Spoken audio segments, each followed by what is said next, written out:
할렐루야. 여러분, 인생을 색깔로 비유한다면 지금은 무슨 색깔일까요? 여러분의 인생은 이제 무슨 색으로 비유할 수 있을까요? 아마 젊은이들은, 우리 청년들은 연록색으로 아마 비유가 될 것 같습니다. 제일 예쁜 때가 연록색일 때죠. 3월, 4월 달에 산을 보면 연록색이죠. 작년은 아마 청록색일 겁니다. 한참 7, 8월 달에 아주 엄청나게 잘 자라는 청록색. 중장년은 무슨 색이쯤 될까요? 막 낙엽이 지기 시작하는 옅은 노란색, 옅은 붉은색 정도. 노년은 무슨 색일까요? 그건 말씀 안 드리겠습니다.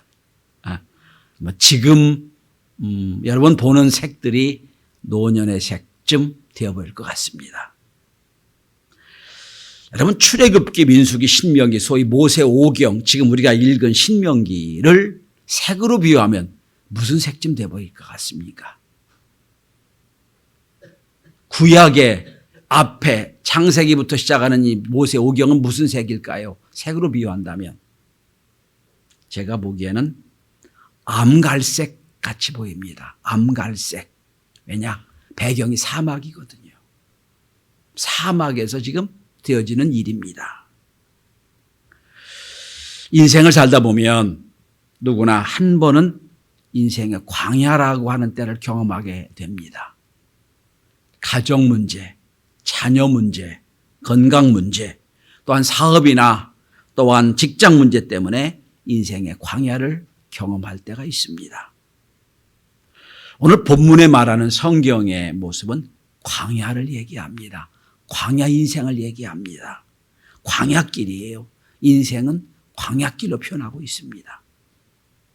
좋은 집에서 태어나도 환경이 아무리 좋아도 때로 한 번 이상은 광야길을 체험하게 되어 있습니다. 이스라엘 백성의 수천 년의 역사 중에서도 광야 40년 인생길이 있었습니다. 오늘 본문은 바로 그 길을 얘기하고 있습니다. 지난 2년이 넘도록 우리는 지금 짙은 암갈색의 사막 광야를 걷고 있는 것 같은 생각이 듭니다. 코로나19 때문에 광야를 경험했고요. 또 도저히 있을 수 없는 여러 사건을 만나며 광야를, 사막을 경험하고 있습니다. 지난 한 주간도 우리는 있을 수 없는 일을, 참사를 경험하고 누구에게 하소연도 못하겠고 누구 잘못인 줄 모르겠고 안타까움을 만나게 됐습니다. 이것도 광야입니다. 자, 매일매일의 삶이 광야를 경험하고 있는 것 같은 우리들이 이 시간, 이 참담한 상황에서 무엇을 감사할 수 있을까요?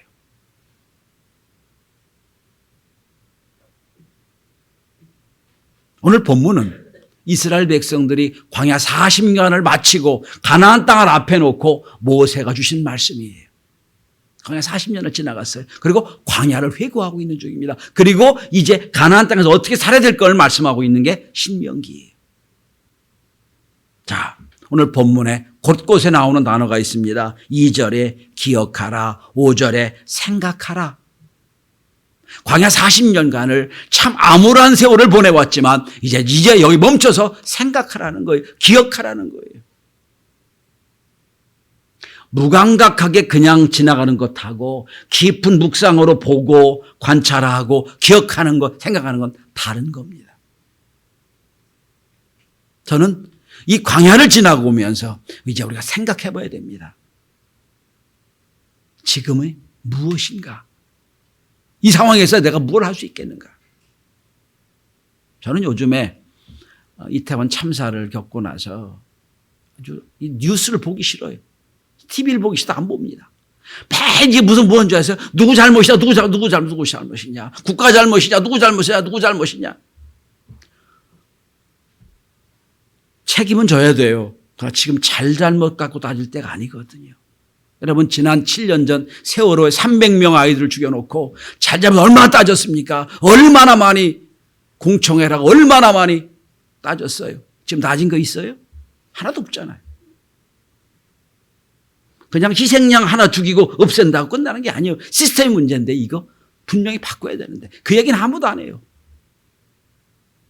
서울시장, 구청장, 누구, 경찰서장 직위 해제하고 끝냈다. 그러다가 바뀌어지나요? 생각을 해봐야 돼요. 이게 무슨 문제인가? 여러분 짐승과 인간의 차이가 있다면 생각을 깊이 하는 거예요. 이게 무슨 뜻일까? 왜 하나님은 우리를 광야 40년 이 암갈색에 짙은 이 광야를 보내게 했을까? 생각해 봐야 돼. 그리고 말씀하시는 겁니다. 자, 40년의 광야 생활을 지난 이스라엘 백성들에게 아니 2년 이상을 지금 암갈색의 사막을 보낸 우리들에게 하나님 모세를 통하여 무엇을 감사하라고 하십니까? 첫째, 오늘 본문은 우리를 구원하심을 감사하라고 말씀합니다. 오늘 본문의 이 자리에 있는 이스라엘 백성들은 지금 애굽에서 탈출하고 광야 40년간을 지나온 백성들이에요. 그러니까 말씀을 듣고 있잖아요. 말씀을 듣고 있는 게. 애굽에서 구원받았고 광야 40년을 지나온 백성들이니까 듣고 있는 거예요. 안 그러면 다 죽어서 지금 아무도 없었을 거예요. 듣고 있는 사람들이. 그러니까 이 40년 동안 하나님이 때로는 우리보다 앞서 인도하셨고 우리를 안고 오셨고 여기까지 오신 거예요. 온 거예요. 여러분 지금까지 여러분 삶이 어떻든지 간에 이 자리에 와서 예배드리고 있다는 것은 하나님이 여러분 인생을 인도하셨다는 것이요. 하나님이 여러분을 안고 오시고 때론 업고 오셨다는 거예요. 우리를 구원했기 때문에 우리를 주님의 이름으로 구원받았기 때문에 구원받은 백성으로 이 자리에 앉아 있는 거예요. 그러니까 다 없어도 오늘 여러분이 예배자라 온 것 이것만 가지고도 우리는 충분히 감사해야 됩니다. 나를 구원해 주셨습니다.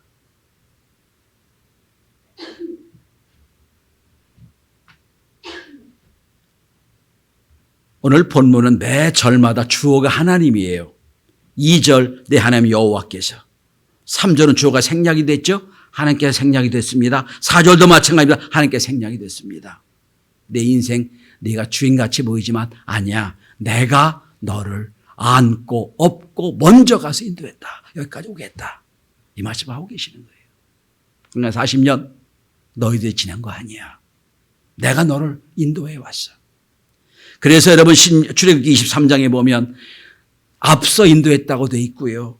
신명기 1장 31절에 보면 사람이 자기 아들 안음같이 너희 행로 중에 너희를 안아 인도했다고 나와 있어요. 안고 여기까지 온 거예요. 안고. 여러분 신앙은 이걸 깨닫는 게 신앙이라고 그럽니다. 아, 내가 사는 것처럼 생각지만 아니구나. 하나님이 날 인도해 주셨구나. 날 사랑해 주셨구나. 우리를 죄의 쇠사에서 끊어주시고 여기까지 인도해 주시고 은혜해 주신 하나님, 구원받고 지금도 구원을 누리고 있는 하나님을 찬양하고 또 감사하는 저와 여러분이 다 될 수 있기를 바랍니다. 두 번째는 현재 고난받고 있음을 감사할 수 있어야 됩니다. 목사님, 무슨 고난이 감사해요? 라고 말씀하실 분이 계실 것 같아요. 그죠? 우리는 어떤 어려움도 없고 어떤 곤란함도 없고 그저 문제도 없는 그저 행복한 인생만 생각하는 거예요.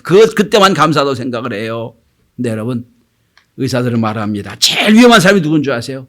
일생 한 번도 병원 안 가본 사람이 제일 위험하다는 거예요. 왜? 그 몸이 어떤지 모르니까. 그런데 여러분 골골 80이라고 그랬죠. 덜 아프면 병원 자주 다니죠. 그러면 건강할 수밖에 없는 거예요. 늘 체크가 되니까. 독일 베를린 대학의 막스 플랑크 교육연구소라는 데서 15년 동안 1000명을 대상으로 나이와 지혜의 연관성을 연구한 적이 있습니다. 나이와 지혜가 어떤 상관관계가 있는가 연구를 했어요. 오랜 연구 속에 지혜로운 사람의 특징을 3가지를 발견했습니다. 첫째, 지혜 있는 사람은 역경을 극복했거나 고난을 체험한 경험이 있다. 둘째, 대개는 가난한 환경에서 자란 경험이 있다. 셋째, 일찍 인생의 어두운 단면을 체험한 경험이 있다. 이런 사람이 지혜로운 사람이 있다는 거예요. 이런 사람이 지혜로운 사람이 있다. 그러니까 평탄하고 행복하고 문제도 없으면 생각이 없기 때문에 지혜가 없는 거예요. 하나님의 구원을 깨닫는 눈으로 세상을 보면 일순간 세상이 새로워집니다. 광야길이 주님의 구원 역사로 눈을 보는 순간 광야길이 달라지게 보이는 거예요.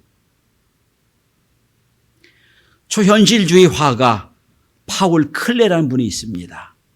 미술 시간에 배우셨나 모르겠어요. 초현실주의라고 나오죠. 그 파울 클레가 이런 멋진 말을 했습니다. 미술은 보이는 것을 표현하는 것이 아니라 어떤 것을 보이게 하는 것이 미술이다 그랬어요. 우리는 되게 보이는 것만 그리는 거 생각을 했죠. 아니라는 거예요. 남이 못 보는 것 보이게 하는 것이 미술이다. 이렇게 하려면 사물을 그냥 보지 말고 관찰하고 깊이 봐야 됩니다. 그래서 한자어로 본다는 단어가 두 단어가 있거든요. 볼견자가 있고 볼관자가 있어요.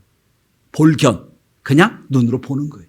볼관, 생각하며 보는 거예요. 관찰할 때는 볼관자를 쓰죠. 볼견자가 아니에요. 깊이 본다는 거예요. 깊이 본다. 여러분, 그냥 사물을 스쳐 지나가는 거 보면 안 보여요. 무슨 뜻인지 몰라요. 그러나 깊이 하나를 생각하며 그리고 관찰하면 묵상하면 거기서 하나님의 은혜를 감사를 볼 수가 있는 겁니다. 여러분, 그래서 우리는 은혜 눈으로 광야를 보면 고난이라고 쓰고 은혜라고 읽는 순간이 발견되게 됩니다.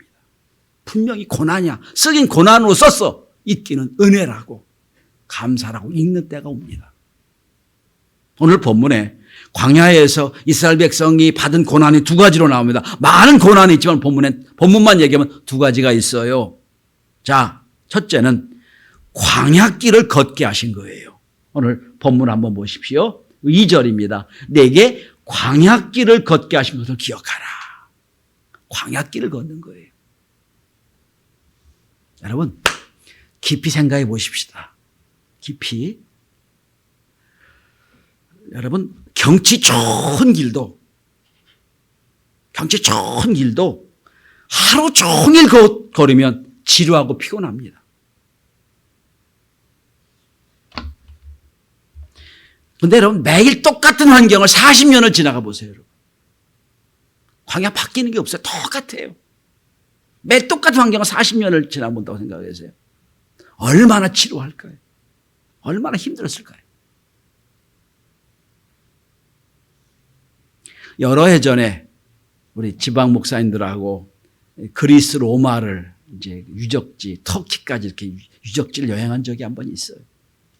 처음에 로마에 가서 이태리에 가가지고 그 엄청난 대리석 건물을 보면서 여러분 하루 이틀 사흘은 입이 다물어지지 않았어요. 야, 이게 역시 문명의 처음에 시조구나.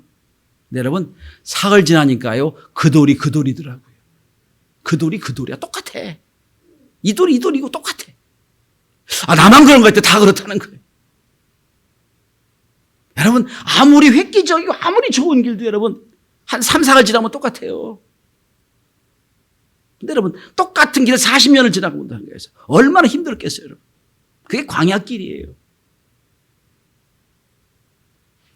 사람이 견디기 제일 어려운 게 인생의 단조로움이에요. 오늘이 어제 같고 어제가 오늘 같고 내일도 오늘 같을 것이고. 여러분의 지난 10개월의 인생이 이런 광야길 아니었나요?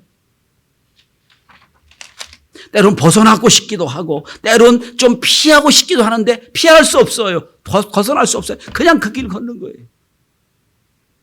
이게 인생을 광야라고 하는 거예요. 여러분 모르겠어요. 요즘 사랑하는 요즘 연애 충만한 분이 들으면 뭐라고 했지만, 여러분, 아무리 사랑스럽고 아무리 좋은 사람도요, 40년을 함께 살면 사랑스럽지 못해요. 사랑스럽지 않아요. 그저 처음, 그래서 여러분, 재밌는 말은 부말주부가 오래 간답니다, 사랑이. 자주 안 보거든요. 여러분, 하지만 똑같은 사람 보세요. 여러분, 가만히 보세요, 여러분. 여러분, 제일 가까운 사람이 제일 상처를 많이 줘요. 왜? 똑같은 사람이거든. 똑같은 사람. 날마다 부딪혀요. 그게 고슴도치 사랑이라고 그래요. 가까이 가면 갈수록 찔러요. 서로 찔러요. 40년 그렇게 살았다고요, 여러분. 40년 동안 아무것도 안 변한 인생길을 걸어가는 거예요. 그게 고난이에요, 여러분. 두 번째는 오늘 3절에 보면 먹고 사는 일이 고난이었어요. 너를 줄이게 하시며 라고 되어 있거든요.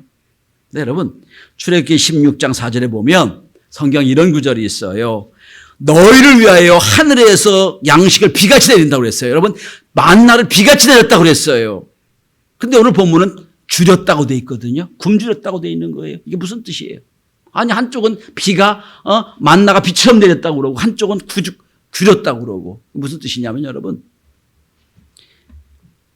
만나는 충분히 먹었어요. 아침마다 만나가 충분히 나왔어요. 매출하고 가끔 왔어요. 꽤 먹었어요. 여러분, 똑같은 음식을 하루 세 끼 똑같이 먹어보세요. 얼마나 지루한지. 똑같이 먹어요. 그거 힘도 쉬운 일이 아니에요. 그게 인생 광야예요. 그게 우린 별짓 다 하잖아요. 똑같은 음식을 이래도 먹고 저래도 먹고, 그죠? 똑같은 만나, 똑같은 메뉴를 똑같이 먹어요. 그러니까 나중에 이스라엘 백성은 불평하잖아요. 아이고, 우리 왜 여긴 부추가 없냐? 왜 우린 향료가 없냐? 이게 광야예요. 광야가 아프고 막 힘들고 이래서 광야가 아니에요, 여러분. 그게 그 인생 광야의 길이에요. 그래서 성경은 말합니다. 줄였다. 뭘 줄였냐? 애굽에서 노예로 살았지만 그래도 이것도 저것도 먹을 수 있었는데 아무것도 없잖아요, 광야에는. 이게 줄였다가 표현하는 거예요. 여러분, 우리도 먹고 사는 문제 때문에 지난 10개월 동안 어렵지 않았나요? 취직 문제, 그죠? 경제 문제, 결국 먹고 사는 문제 아니었나요? 결국 똑같은 거예요. 인생 광야 똑같은 일입니다. 여러분, 문제는 이런 광야길을 걷게 하고 왜 줄이게 했느냐 이유가 있어요. 2절입니다. 왜 이런 고난이 왔느냐? 내 하나님 여호와께서 이 40년 동안 내게 광야길을 걷게 한 걸 기억하라. 이는 너를 낮추시며 너를 시험하사 내 마음이 어떤가 그 명령을 지키는가 지키지 않는가 알려 하심이라 그랬어요. 여러분, 이 광야길을 걷다 보니 여러분 깨달은 게 많이 있어요. 나를 낮추신 걸 깨달았어요. 예를 들어 봅시다. 힘들었지만 이 고난길을 통과하다 보니 겸손해졌어요. 배고파 보니 가난한 사람들의 마음도 알겠고, 병들어 보니 입원해서 어려운 분도 알게 됐고, 눈물 젖은 빵의 의미를 알게 됐습니다. 그리고 깨달은 게 하나 있어요. 우리가 매주 만나서 먹고 마시고 커피 마시고 웃고 이게 일상이 아니구나. 일상이 축복이었구나 깨달았어요. 이거 코로나 때문에 이후엔 깨닫지 못했던 거예요, 여러분. 당연한 줄 알았어요. 만나면 그냥 웃고 즐겁고 떠드는 게 당연한 줄 알았어요. 아니었다는 거예요. 이렇게 마주보고 웃을 수 있는 것, 예배할 수 있는 것, 큰 축복이구나. 여러분, 우리는 거의 한 주 빼놓고는 매 예배 드렸잖아요. 별방법도 예배 드렸지요. 다른 교회에서는 아직도 대면 예배 못 드리는 데가 있어요. 그분들 여러분 오래간만에 만났더니 서로 딴 사람 돼버렸어요. 여러분.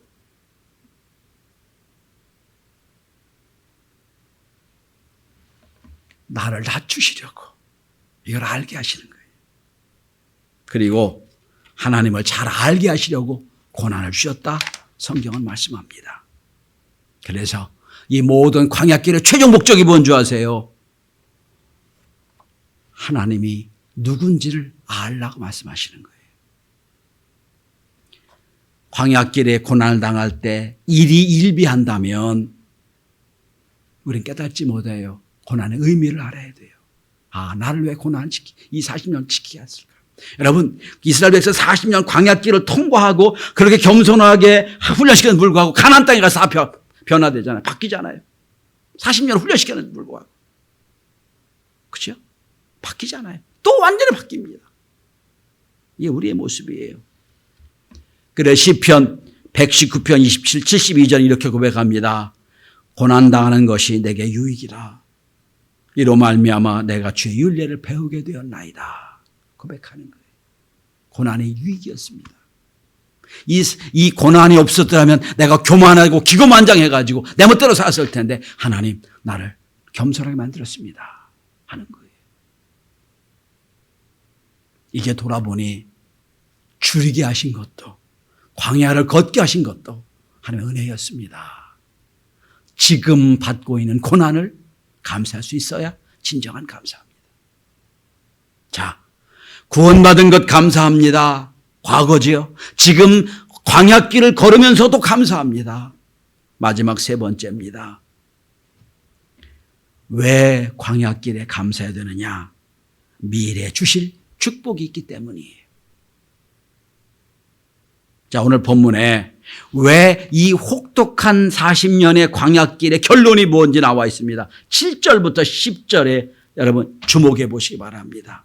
다 읽지는 않겠고요. 중간중간에 읽겠습니다. 네, 하나님 여호와께서 너를 아름다운 땅에 이르게 하시나니 아름다운 땅이라고 되어 있고요. 그죠? 그 다음에 여러분 9절에 보시면 부족함이 없는 땅이라고 되어 있습니다. 아름다운 땅, 부족함이 없는 땅.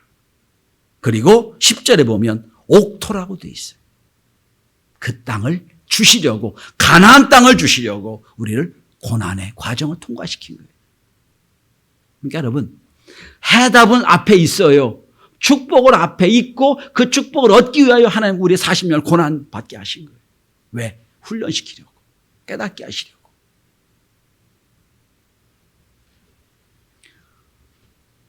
여러분 본문에 뒤에 16절을 찾아서 저하고 함께 같이 읽어보겠습니다. 이게 결론이에요. 16절. 자, 시작. 내 조상들도 알지 못하던 만나를 광야에서 내게 먹이셨나니 이는 다 너를 낮추시며 너를 시험하사 마침내 내게 복을 주려 하심이었느니라. 마침내. 이게 결론이에요. 가나안 땅을 앞에 놓고 하나님이 가나안 땅을 만들어 놓고 이 가나안 땅 그냥 들어가면 가나안 땅이 뭔지를 몰라, 깨닫지를 못해. 또 변할 거야. 40년에 연단시키는 거예요. 그리고 마침내 하나님이 주실 축복이 있다는 거예요. 여러분, 우리가 이 땅 광야 인생을 살아갑니다. 그러나 우리 마침내가 있죠. 어디입니까? 이 땅에서 마침내가 있겠지만 또 마침내가 어디예요? 영원한 하늘나라 가게 될 겁니다. 그게 마침내. 100년 인생 살다가 지옥으로 끝나는 게 아니라 영원한 하늘나라에 가는 마침내가 있어요. 그 영원한 마침내. 또 한 가지. 이 관한, 이 환난과 어려움을 통과한 뒤에 우리에게 주신 준비된 은혜가 있음을 믿으시길 바랍니다. 이게 마침내예요. 그래서 하나님 여러분, 오늘 모세는 지금 이 광야 흑암색의 상황에서 모세를 통하여 말씀하시지만 모세 눈은 지금 어디 가 있는 줄 아세요? 가나안 땅에 가 있는 거예요. 아, 그 마침내 거기 주실 그 땅을 생각하고 있는 거예요. 이 희망을 갖고 오늘도 살아가는 거예요. 마침내 하나님이 우리에게 준 은혜가 있을 것이다. 기도합니다. 이 기도 끝에 마침내 이 기도의 응답의 축복을 주실 것이다. 학생들이 공부를 합니다. 마침내 내가 원하는 대학에, 원하는 직장에, 원하는 일을 감당할 수 있을 것이다. 마침내. 제가 좋아하는 그리스 소설가가 있습니다. 니코스 카잔차키스입니다. 저희 때는 그 사람이 영웅이었어요. 저 학교 다닐 때는 소설가는 다 그분들을 좋아했어요. 카잔차키스가 어릴 때 이러함 중에 하나입니다. 그 마을에 엄청난 마을에 홍수가 쏟아졌어요. 1년 내내 고생하며 키우던 포도농사를 다 망치게 됐어요. 포도가 막 홍수에 떠내려갑니다. 마을에 있는 여자분들이 와가지고 막 웁니다. 1년 농사 망쳤다가 막 웁니다. 카잔차키스 엄마도 뛰어내려가서 포도를 좀 건져보려고 애를 쓰는데 안 되잖아요.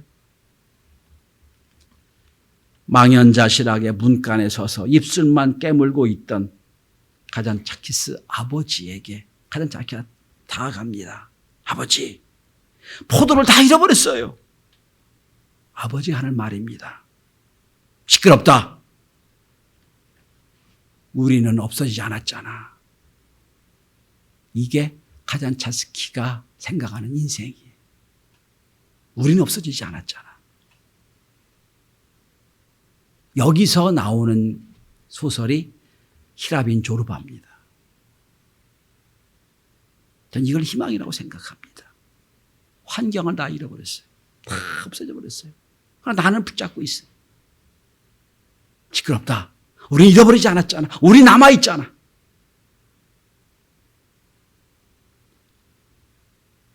히브리어로 희망을 티크바라고 합니다. 원래 뜻은 노끈이란 뜻입니다. 노끈. 물에 빠져 허우적대고 있는 사람에게 노끈을 던져줍니다. 노끈은 굵을수록 좋고 많이 꼬을수록 좋지요. 그 노끈을 던져줍니다. 노끈을 붙잡고 일어나는 거예요. 노끈을 딱 붙잡고 오는 거예요. 여러분, 잡는 것도 희망이지만 잡고 이 노끈을 찾고 있는 사람을 딱 보니까 나를 건져줄 만해. 이게 희망이에요. 노끈을 잡았습니다. 그리고 눈을 들어 누가 노끈을 잡고 나를 구원할 수 있을까 봤더니 그분이 하나님이에요. 걱정하지 마. 이걸 절대로 놓쳐 붙잡고 있으면 내가 널 인도할 거예요. 이게 마침내예요.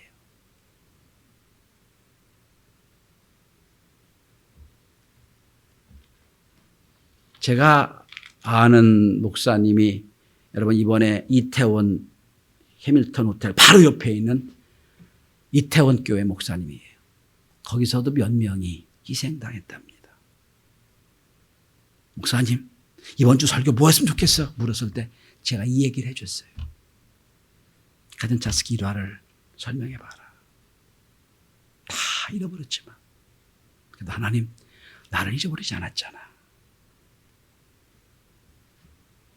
희망의 줄을 붙잡고 꼭 붙잡고 그 줄을 붙잡고 계신 주님을 바라보고 마침내 내 인생의 줄을 끌어당겨서 인도하실 그분을 바라보는 그리고 감사하는 저와 여러분이 될 수 있기를 바랍니다. 기도합니다.